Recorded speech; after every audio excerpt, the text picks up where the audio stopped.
Wah, jan luar biasa. Bareng awake dhewe nyuwanake kanca-kanca saka paguyuban Madangkara. Wah, jan dasare nganggo gamelan Kiai Berkah Slamet iki. Bareng ditabuh oneng bali desa Bakaran Wetan. Wah, jan suarane iso gumontang kaya ngene Mas Gareng. Ayo temenanan.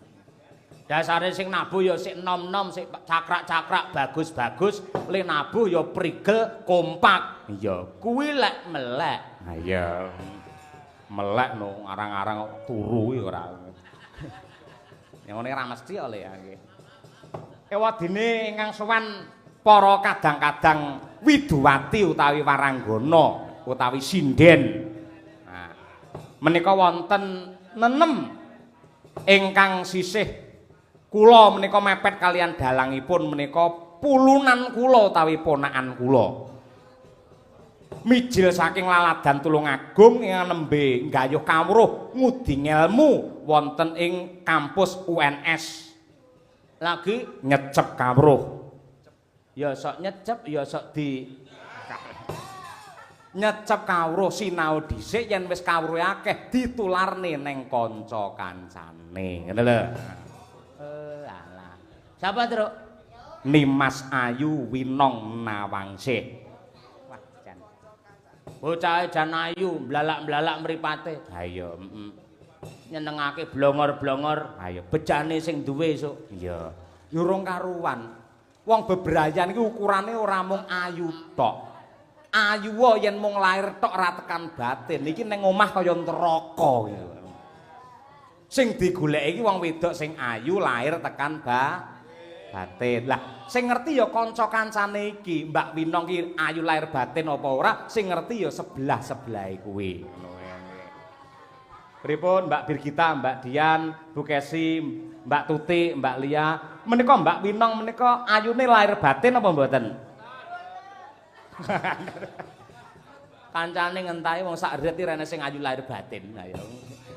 Nggih. Ning suarane apik, suarane becik. Ayo. Kula melu seneng bareng kula tinggal teng tanah suci. Wah, Mbak Birgita, Mbak Winong, Mbak Tutik menika eksis anggenipun dados bintang tamu. Wah, jan luar biasa. Kanca-kanca ki ya penabuh ya do bintang tamu. Ha iya, menanan anggere nek gamelan muni nggo tas karo nggo blangkon. Endi sing longgar dilingguhi kaya. Ha iya kaya ngono. Wah, luar biasa. Syukur tegese awake dhewe iki melu marem ibarate kembang melu apa ki ngrabuk, mbiyen iki melu nyirami, bareng saiki merekah dan juga ngambar arum wangine kembang. Akeh sing padha ngrasake harumnya bunga tersebut. Ha iya, kaya ngono kuwi. Wis, jos. Ingkang angka kalih menika Mbak Birgita Ayu Setiani, sarjana seni saking Kediri. Nah, piyayinipun nggih cantik, insyaallah lahir batin nggih. Insyaallah lahir batin nggih. Nggih. Yen keri-keri iki ketoke ayu lahir batin. Ha iya, ukurane 4 tahun bar iki piye? Ha iya ngono kuwi. Ya ora muga-muga tansah langgeng ngono kuwi. Arep golek sing kaya apa to? Wong lanang sak donya ki ora enek sing sempurna iki ora enek. Upamane iki luwih ganteng sosok pintere kurang. Iki luwih pinter ning tanggung jawabe kurang. Iki tanggung jawab ning kejujurane kurang. Sosok ngono kuwi. Yen golek komplit ora bakal kelakon. Mula sing jenenge wong omah-omah ki saling menyempurnakan antara satu dan lainnya. Nah kuwi. Nggih. Terus angka 3 Mbak Dian Munasiroh menika saking Madiun. Nah, menika ketuanipun para sinden. Dados menawi kalih Bu Kesi riyen niku Winong Birgita ora manut. Nek kalih Mbak Dian Munasiroh walah temenanan, randang rampule dandan sabeti kok. Ayo. Tetesi lilin kok. Ayo, ndang rampung. Ayo ngono. Ayo. Nah munggah panggung ngono. Alhamdulillah disiplin. Ayo. Mbak Dian saking Madiun kalajengaken menika Ibu Sukesi Rahayu. Menika sinden gawan kotak. Ayo. Tembu dikemawon kula sowan metruk mesti ya Bu Kesi menika mesti tumut menawi pas mboten bobot gedhe utawi pas mboten babaran mesti tumut. Lah mbiyen ben taun ki nglairke ya, Truk. Ha iya. Sing barep kae gelar kae saiki kelas pira? Sing barep kelas 2 SMP munggah iki. Sing Brahma kelas 1 arep kelas 2. Terus si kembar rambu rangkung arep kelas 6 iki. Rambu kelas 6 iki. Syukur ta syukur. Ha iya. Wah, jan. Rambu los ayo. Ora dipindah sekolahane bahaya iki. Ayo. Ah nggih, atur nuwun. Terus kalajengaken menika wah menawi wonten TikTok menika sampun viral. Menawi jenengan ngetik Tutik Rel ngoten. Mesti jenengan mirsani Mbak Tutik menika nembang ning pinggir sepur nggih. Tutik Rel ayo wah nggih. Mbak Trihastuti Retnomati menika saking Ngawi. Nah, jan waranggana sing digodhog ra iso empuk ya Mbak Tutik iki. Ayo nggih. Menanan. Engko ben nembangi lae lho kangen aku. Aku ning ngarep kono turu nganti ngimpi Mbak Tutik nembangi lae lho. Ayo nggih. Mananan ayo. Engko ben diaturake nggih. Terus minangka pamungkasing Paseban terus menika Mbak Lia Sundari miten saking Sragen aslinipun Piyayi Ngayogyakarta ning sampun hijrah dipun palakrama kaliyan kadang kula Ki Aji Tanda Utama lenggah wonten ngundaan Gondang Sragen. Nah niku. Ya ngaturake apa dhisik? Coba kaya apa nyoba ngicipi sing klasik-klasik luwih dhisik. Coba Bir, kowe jineman apa ngono Bir? Ayo lek tembang-tembang ala sekarang ngono wis aku wis ora nggumun. Coba suatu saat kowe klasik barang ngono kuwi. Ayo. Jineman apa? Gendro ya boleh, kandhek ya boleh. Arep sing slendro boleh. Ayo, minangka mukadimah cara wong pidato. Ayo nggih. Apa, Bir? Adi semu aja, Pak. Hah? Adi semu aja. Adu semu karo sapa? Kalis penonton. Sing paling spesial enek ora? Semua penonton ini spesial, Pak. Alhamdulillah, Rabbil alamin. Ya wis ngono kuwi. Piyayi lek jan budaya tresna karo para pamirsa kaya Mbak Birgita kuwi. Heeh, temenan. Wis jos. Ya coba diaturake jineman adu jago. Ayo. Adu semu, adu jago. Ya Bir, ya Bir.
Apik temenanan. Ayo.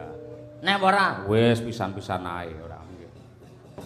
Uga ngaturke panuwun iki ya adik-adik Caksi ya kepareng nenggani awake dhewe malah Caksi tim kreatif sing saka Pati ya rawuh Mbak Gigi. Kuwi tim kreatif kuwi sing sok-sok menyusun kata-kata citrakanda kae sinopsis utawa ringkasan cerita ya Mbak Gigi. Ayo. Mongko guru. Heeh, guru ning tresna karo budaya nganti kaya ngene iki. Lek ning Pati nusulke member. Oh, biasane tekan Jawa Timur barang ya kepareng nusul kok. Iya.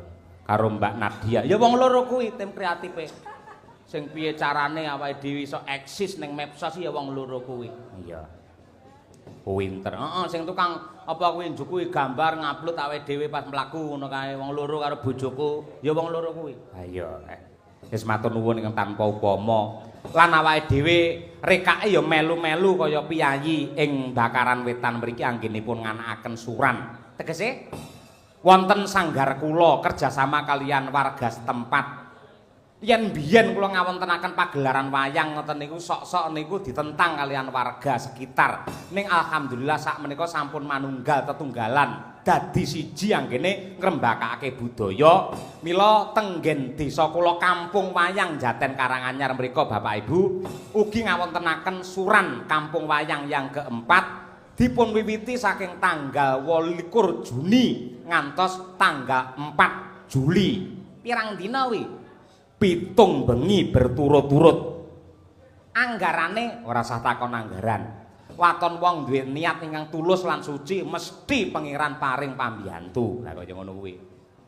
Ayo pancen wiwit saka tanggal 28 nganti tanggal 2 kuwi engko karya-karya siswa sanggar ngono kuwi sing dibimbing diglomentah karo Mas Ajimas karo Mbak Dian Munasiro saka jurusan pedalangan, saka jurusan tari, sindenan karo karawitan engko do pentas ujian kelayakan. Terus tanggal telune kerjasama karo ISI Surakarta. Iya. Nganake ya kuwi pentas wayang multimedia, wayang kancil, pelestarian alam, ekologi. Iya. Terus tanggal papate minangka penutup kuwi enek kirab budaya, terus enek jamasan pusaka, bar kuwi dilanjutkan ya kuwi pagelaran wayang kulit oleh dalang remaja Karanganyar Jaya, ya kuwi Dharma Karya. Wah iya. Sok tahun ngarep insyaallah anakku sing barep ben belajar mayang sewengi. Engko sepi. Lho, tak undangke Niken Salindri sok ben rame. Tombok bene ngono kuwi. Sing nabu iki sok ben perfect pokoke latihan sesasi. Ayo. Karyane sekali metu ben dier ngono lho ayo. Pokoke wayang metu ganti gending, wayang metu ganti gending ayo. Iya apik kuwi. Ngono. Luar biasa, matur sembah nuwun. Mugi-mugi ya tanpa beda wonten ing Bakaran Wetan saged lumadi kanthi rancak lancar lan ugi manfaat utawi piguna. Allahumma amin. Iki ana sing ngersake anu podang kuning, Truk. Wah, podang kuning. Coba kaya apa? Iki. Tutik elael lho kok. Yan, ayo Yan. Ayo tampil ya. Mbak Munasirah iki. Salah satu guru sanggar Madangkara. Ayo. Nggih. Sampeyan mulang kelas atas, bawah, menengah? Dasar. Dasar ya? Nggih. Enek pira muridé dasar? Sekawan. Sekawan. Awakmu tok. Nek sing mulang lak sampean karo Mbak sapa? Mbak Selvi kalih Mbak Yeni Kriwil. Mbak Selvi ku malah Sari? Selvi Jungkung niku lho. Oh, Mbak Selvi ne Mas Dalang Jungkung. Nggih. Nah, tanggal pira kuwi pentase siswa dasar sindenan? Siswa kula tanggal 28. 28 pembukaan nek ngono. Nggih, Pak. Lagune ya Gubuk Asmara ngono. Kok Gubuk Asmara to? Apa materine? Niku wae lho. Kopi wengi. Kopi wengi. Ah iya, kopi wengi. Kopine Kang Gareng Semarang bar diombe terus. Ah iya. Ya jumeneng coba kaya apa Mbak Dian Munasirah? Podang kuning. Podang adalah rasa dikte. Senengane ngumpani ora iki. Nadyan wujuh temong peksi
goleki si podang janar.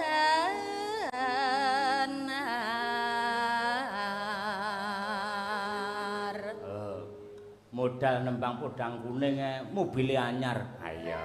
Sapa Mbak Dian Munasira lho. Mbak Dian lho ayo. Opor bebek ayo tenan. Ibu bunga henga tiku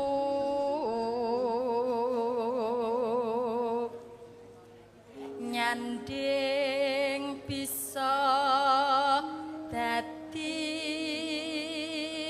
tombo.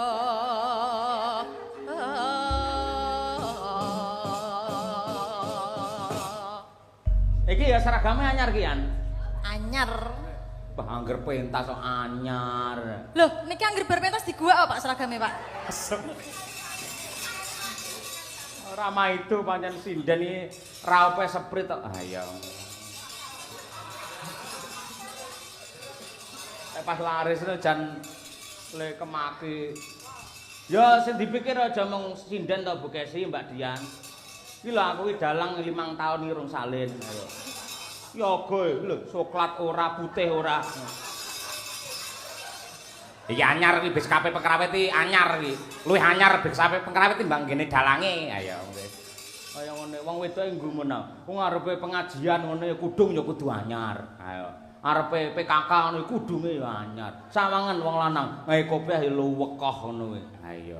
Bedane wong lanang karo wong wedok ngono kuwi. Sing jenenge wong wedok tetep mapan nggon keindahan. Nah kaya ngono kuwi. Heeh betul. Yo, podang adalah yo. Esuk awan ning omah wis seragam.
dadi keberatan ora menjak hatiku dan sayang kesal tak nanti sekaku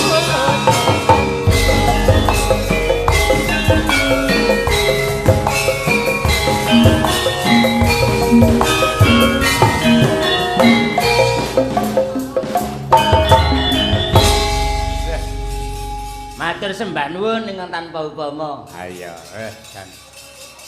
Kok kene gamelane banter tenan, Tru. Ayo, nggih. Pae gamelan iki angger arang-arang ditabuh, yen ditabuh pisan gemontang malah ora. Entutmu kuwi ora. Ora ngrasakne kancane utange pirang-pirang. Ana sing arep rabi barang ayo. Heeh, nggih.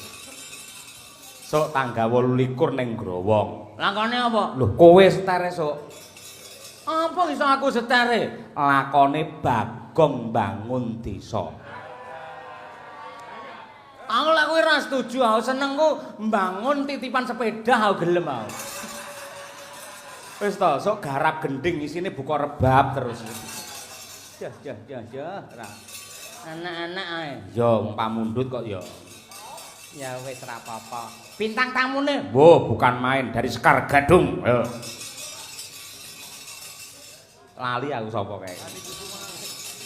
Mbak Ani Kusuma. Yo. Karo sitoke sapa kae? Mbak Nanda Sari, Nandane Nopal. Ayo. Tuh Nanda Kentut. Ayo. Mangke bapak-bapak ingkang longgar monggo tindak wonten ing Growong.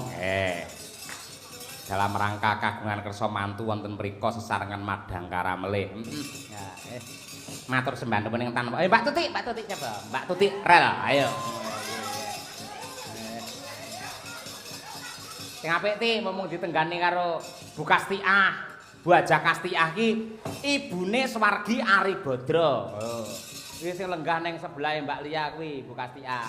Saka Mblaru kuwi. Ayo. Pati. Direwangi. Biyen nalika awake dhewe pisanan mayang mrene ya sing nyerateni ya Mas Aribadra biyen. Ayo. Sujat rong lahir dheke. Ayo. Iya. Terus Mas Ari bar kuwi ganti Mas Bowo. Heeh, bar kuwi lagi sujar. Ayo. Mas Bowo karo Mas Sujar ya padha ngono kuwi ngrampungi kabeh. Ayo. Lah Budi. Kae wis dimulyake karo sing gawe urip kok ya ora. Ayo Mbak Tutik coba kaya apa wah nganti kangen aku ora. Jan piyayi Tik. Luwes kewes. Ayo. Nuju prana. Dasar wasis sembodo sulalan wiraga eloke wadana ndudut rasa. Irung mancung karya wuyung dadi lan pantese. Mripat yen mulat sajak njejawat tur tipis lambene yen guyu gregetke. Awake mbekisi. Ora ya Pak ya. Lencer kuning. Perawatan ya. Ayo perawatan. Perawatan. Ya kukune nganti kaya wedang kopi kaya. Siro. Niki ya. Nail art. Nail art. Tai lalat apa? Nail art. Nail art. Mbok Bukesi dijak ngono kuwi. Ayo. Ben duwe nail art. Ayo. Bukesi rasah ngene ra seneng, pokoke dhewe gelange anyar wis seneng. Ayo. Ayo, tak penging bolak-balik aku turu ditinggal ya langsung tuku dhewe. Ayo, wis ben bar iki tak dol. Ayo. Tenan tak dol bar iki. Wah, ora peduli aku. Ayo. Ikhlas ta Bukesi? Duwe sesasi wis marem Bukesi. Ayo ngono. Ayo jolke prodo, ayo. Mbak Tutik, ya cara lawas Mbak Tutik iki sing pernah hit di tahun 90-an. Yen Pak Anom Suroto ngasta sing nembang mesti Budi Darsini kae elae lho. Coba diaturake sing kewek to, Tik. Tik, sing kewek. Nggih, siap-siap Pak ya ya. Jenengmu sapa to saiki? Kok ganti sapa? Kula. Nek nderek jenengan ya Tutik Cahyawati. Tutik Cahyawati. Mangka nek dalange benten nek riyen Pak Purba Tutik Purbawati. Oh, nek wingi Mas Kresna Tutik Kresnawati. Terus nek iso Pak sing DPR ke sapa? Pak Widi niku Tutik Widyawati.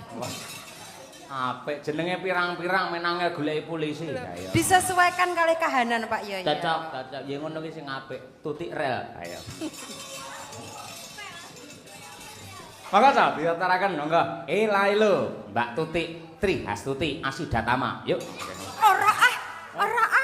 Biyen Tri Hastuti. Biyen kuwi jenengmu. Mboten, pertamane Tri Hastuti Retno Utami. Niku sing asli-asline niku real nyata niku Tri Hastuti Retno Utami, tapi umur sampai 58 niku sirahe niku benjo nten lho Pak Yoyo. Benjone nganti saiki ya. Mboten digundul kados suleten terus ngoten lho. Kuat. Boroken. Udun semat mboten saged mari. Iya. Kuwi jampes ning sirah kuwi. Terus ngeten Pak Yo niki nyata. Terus ditambahane teng bidan mboten mari, obat mboten mari tekokne wong tua terus kabotan nama ngoten. Oh, kabotan jeneng. Jadi utamine kon gua ngoten. Dhewe Tri Hastuti Retno Utami kan nggih bagus to. Bagus. Lah karepe anake gen dadi wanita yang utama ngoten. Gak kuat Pak Yoyo. Udunen sirahe. Heeh. Lah jenenge Utami wong pakartimu nista. Ha ya. Ora iso utami lek kowe ya. Iya. Yo diaturake coba. Elo, dados.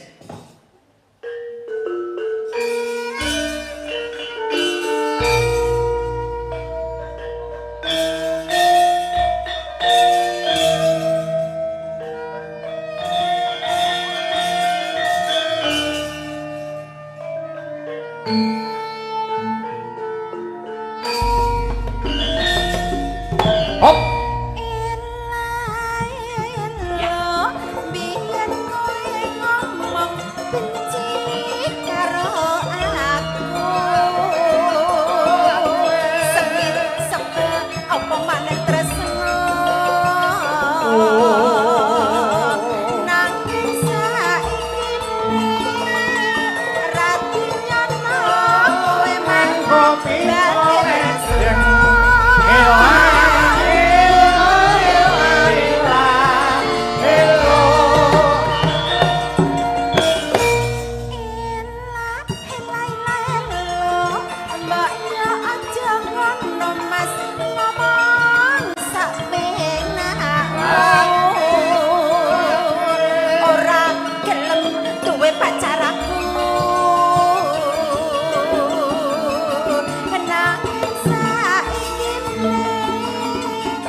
Iya iya.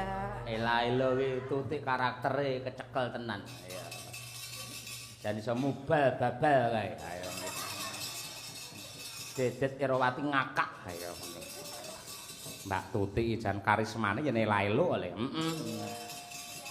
Temenanan. Lho aku ora ngelem, aku bareng ndelok utawa nonton ning YouTube ngono. Mbak Tutik lek kadung nyindeni srepek. Wah, karo gamelane amer lho. Ha iya, Karo sinabu, saya amer dek. Nah temenanan, enak lho, sindani karo gamelan ramor ngene. Mbak Tutik amer. Sak ret iki karo gamelan wis dadi siji kabeh. Ha iya. Jos temenanan. Nah mumpung iki tembang lawas sisan gawe, iki aku kelingan neh. Apa? Tanjung Perak. Bu Kesi. Ayo. Hah? Apa? Ini anu Mbak Lia, iki klasik cara lawas kok. Ayo. Mbak Lia, ayo. Jos iki. Titi cuwit jreng. Ya, oke. Diman mati wiwito. Ngono kae. Nggih. Itu kaya apa? Monggo Mbak Sundari. Ayo nggih.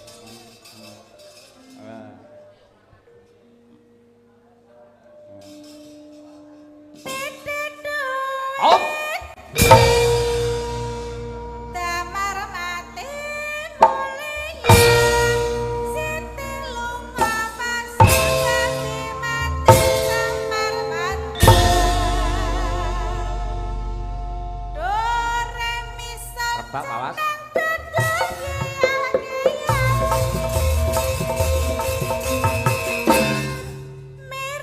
Iya. Awas. Tahu tempe nak Eka, oke. rasane.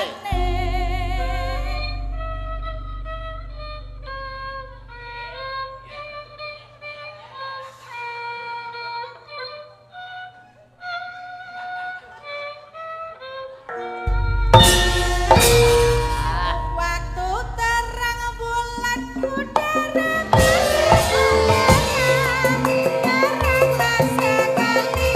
Kota Surabaya.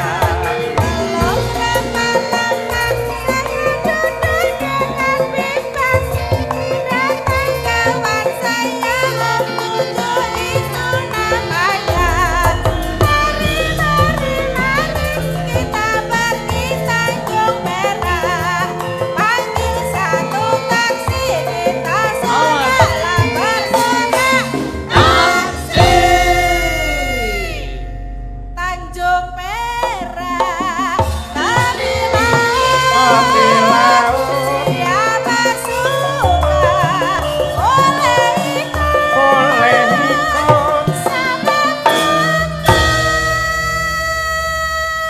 Pak Cilik, Pak Cilek, Mbak Cilik, Mbak Cilek, sing lemu, sing lemu, sing guru, sing guru, ora entuk melu.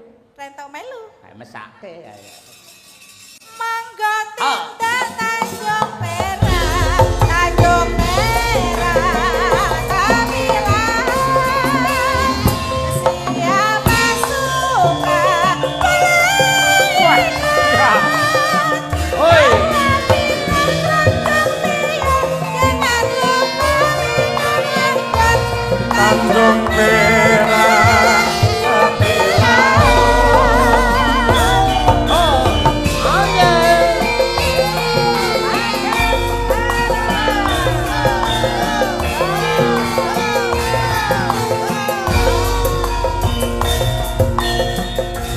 Awas.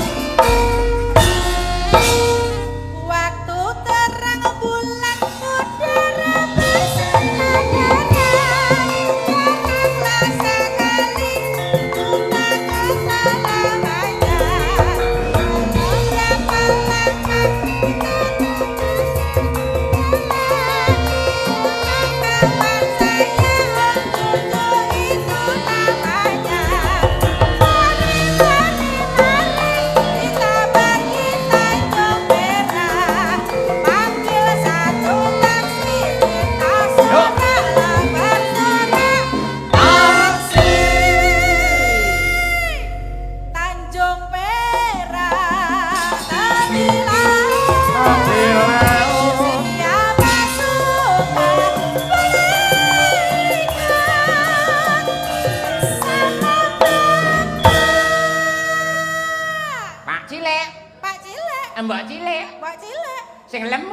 lamu Kaya aku. kaya aku. Ngoroke banter. Ora gathuk gareng ora Mbak Lia ayo. Mangga tindak Tanjung Perak, Tanjung Perak. Kami laut ya pasukan.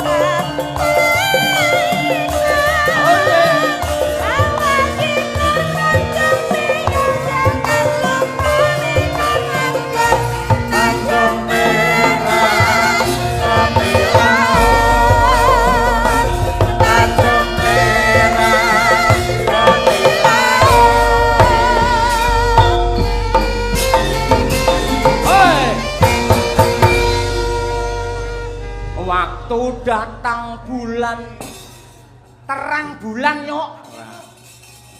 Udara bersinar terang-teranglah sekali di kota Surabaya. Gini Pak Prapto. Iya. Tanjung Perak, tepi laut. Siapa suka boleh ikut. Ini rambut, ini janggut, ini lutut, ini perut. Bawah perut, Tanjung Perak. Iya. Cara bingek ngono iki cara bingek. Kan matur nuwun. Nostalgia ya ndudahi muti ora kependem nggih. Ki Gong. Ana nawala meneh. Assalamualaikum warahmatullahi wabarakatuh. Waalaikumsalam. Sugeng enjing Pak Cahyo Kuntadi pentas wonten panggung. Nggih. Kula Mbah Rat Mijan badhe nyumbang bawa. Nggih. Cekap semanten matur nuwun nggih. Monggo Mbah Ramijan menawi tasih kepareng lenggah pundi piyayinipun nggih. Mriki Mbah Ramijan saking Margorejo ayo Desa Ngawen Pati. Nggih. Monggo Bapak. Nggih, monggo nggih. Monggo pinarak mriki monggo. Nggih. Nggih, Mbah nuwun nggih. Niku mikipun Mbah Ramijan niku mikipin. Nah, niku nggih. Mikipun. Ya gembrubuk nang kene. Iya. Monggo Mbah Ramijan. Ayo. Ini dandang gula banjir napa sesideman mawon. Sideman. Ah nggih. Karyanipun Kang Mas Sukron Suwondo. Oh nggih, nggih. Kang Mas kula menika. Oke, nggih. Monggo Mbah Ram. Wiwitane Mambu keong. andere sang peke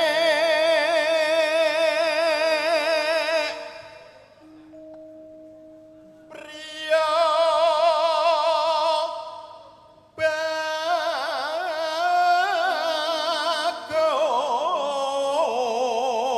bagus Ingkang olah napa, Pak? kang olah budaya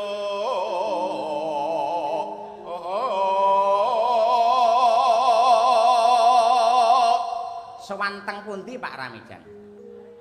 sowan menyang kutha gedhe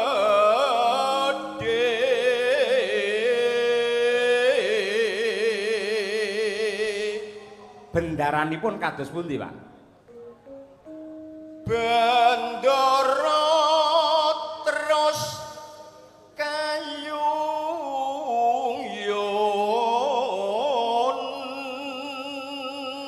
Slendang kuning saking pundi, Pak? selendang kuning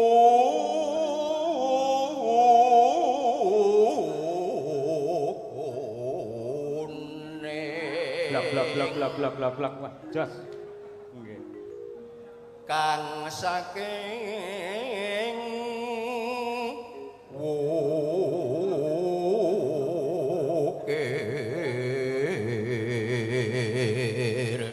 Jenengan saged bawa sideman niku sok midhangetaken suwantene sinten? Suwantenipun Bu Kesi. Layak kok cengkoke mirip. Cengkoke niku nggih cengkoke Bu Kesi. Alah luar biasa. Ngefan to kali Bu Kesi? Nggih tepang wonten YouTube ngoten niki. Mboten ngefan, seneng. Nggih remen.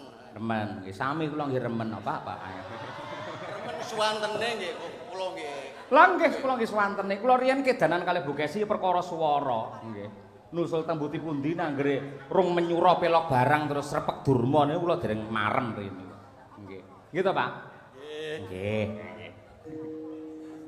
Swara kurang permana ning wasis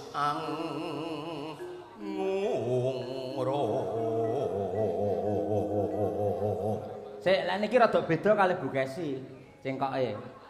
Mumpung pethuk mangan Bu Kesi malan. Ayo, sing cengkoke ben di midhangetaken kali Pak Ramijan. Ayo. Nggih niki tok, Pak. Mangke jenengan lek saged ngoten 200.000. Ayo. Nggih. Nggih niki tok Bu Kesi. Ayo. Ning wasis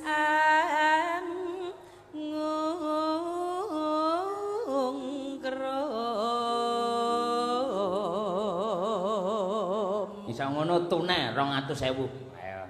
ning wasis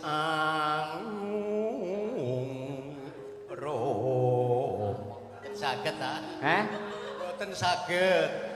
Ra iso. Kalatian. Lek ngoten mboten iso berarti jenengan mriki 50.000 lek ngoten. Lah niku wau pun 100 niku wau. Oh nggih, Dik. Saking jenengan to, Pak? Nggih. Jenengan kersake melih napa pripun? Nggih. Ayo ora wong iki katresnan kok le. Ayo nggih. Lajeng, Pak. Angung marang bendara Diasulistya pijer ngincangake alis. Oh, mangke langgame sinten, Pak? Langgame niki pripun nggih? Bu Kesi nggih? Mbak Bergita napa Bu Kesi niki? Bu Kesi. Nah. Sing mantune. Nggih, teng Rawasari mawon jenengan kula tingali kok, Pak. Ana? Pundi niku? Buk Rawasari. Jenengan mirsane dugi mriku. Ya Allah, nanggape kapan? Kok bola-bali kok nanggape mawon ya, Pak. Mboten, Pak, guyon. Mangke guyon. Nggih. Ya kula dongake jenengan. Kangge humor. Ah, nggih. Kula dongakne jenengan rejekine kathah barokah. Amin. Nggih wayangan. Nggih tani biasa mawon kok, Pak. Nggih. Mangga, dintekke, Pak.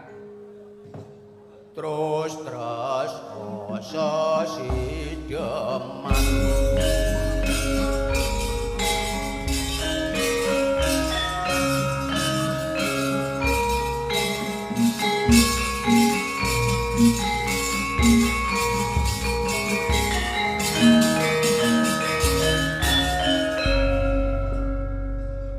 Luwe becik patenono timbang pepisahan rewate sulistyo arewan sabudana Samudana marang Garwalan Praputra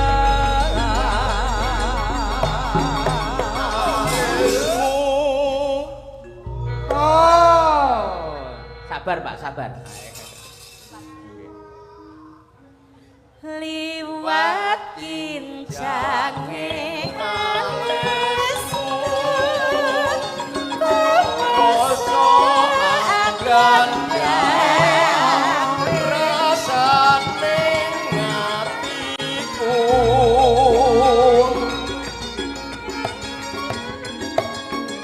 najan wis lingsir yo sepatu aku isih mampu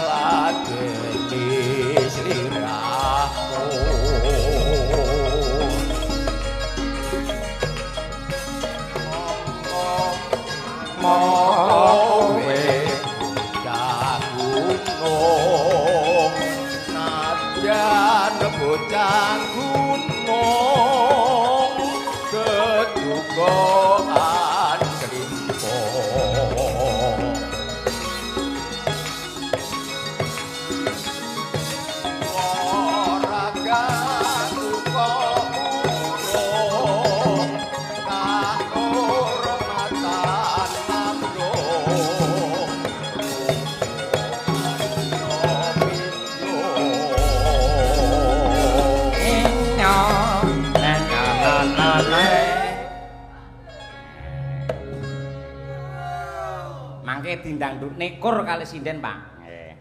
Urip ana kutha gedhe ngombe tahu kopi omah saisine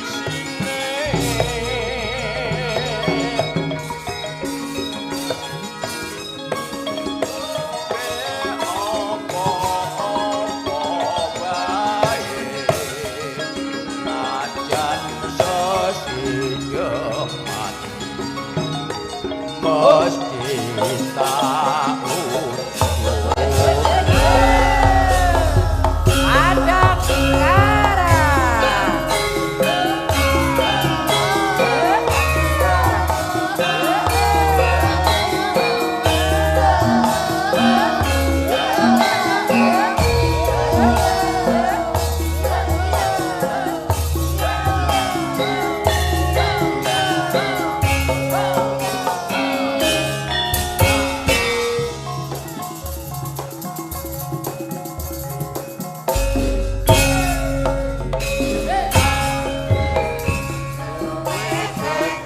patenono timbang kepisahan prejakan sulistyo rewangi samungkono marang puluhan garwa lan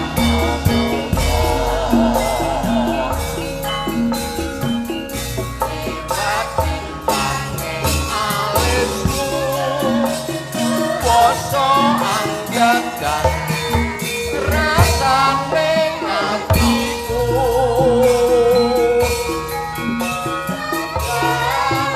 wis lincir wis watu aku isih mampu ladeni sliramu mongko kowe najan bocah gunung ketuko atiku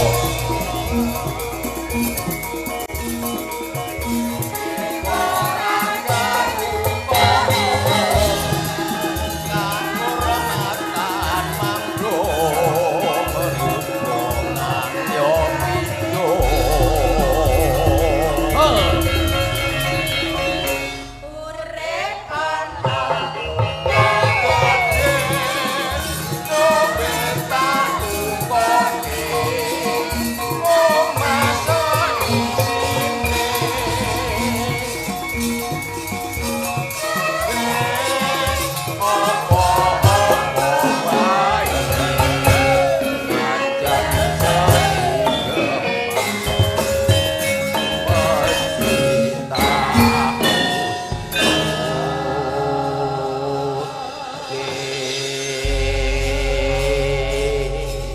Matur sembah nuwun Pak Rajiman nggih. Nggih.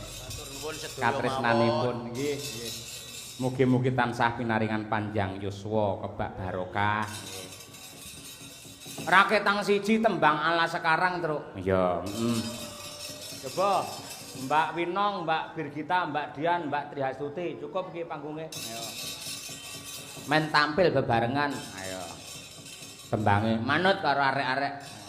Arep Puspitanala boleh. Ayo. Arep Katresnan Sejati boleh.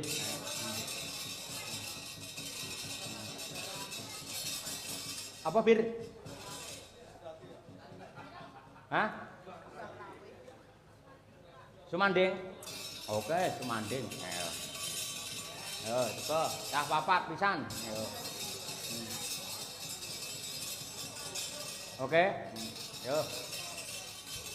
Nggih tutupan, Truk. Nggih, mergo ya raketang sak propirane men para ibu-ibu ya remen karo wayang, men adik-adik taruna utawa para nom-noman iki seneng karo budaya ya dikumpliti kok. Heeh, bener. Piye Semanding? Ya, Pak. Oke, yo. Diaturake Men katresnane Gusti tansah sumanding marang kabeh para warga masyarakat ing Bakaran Wetan. Ya, sumanding dados.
luar biasa. Wis tambah ngerti si jingkes, Bro. Apa? Semanding. Ayo. Ya semoga-moga bisa dadi rena penggali para warga masyarakat Mbakaran Wetan. Yen remen penggalihe seneng atine iki mengko semangat anggone nyambut gawe, yen nyambut gawe semangat tartamtu asile kuwi bakale saya akeh, rejekine saya kathah. Yen rejekine saya kathah insyaallah anggene ngurip-urip karo seni tradisi mligine wayang. Pendak taun kaping pindho apitan lan suran tetep lestari widodo jinangkung dening Hyang Agung. Supaya uripe menungsa kuwi seneng siji ora banget-banget nggetuni lelakon sing kepungkur, ora kuwatir karo nasibe dina sesuk lan ora kuwatir bisa nikmati karo dina saiki. Angka loro uripe semeleh ora digawe ribet lan ruwet. Merga donya kuwi dudu tempat tinggal ning tempat yang akan kita tinggalkan. Urip kanthi sak mestine, sak cukupe lan sak benere. Sing pungkasan pangeran nyipta menungsa ana alam donya kuwi supaya uripe seneng lan marem. Banjur nggedhekake rasa syukur yen menungsa uripe mung ngresula, gelo lan sambat, tegese kuwi wong sing kufur karo nikmate pangeran. Nah, ngono kuwi.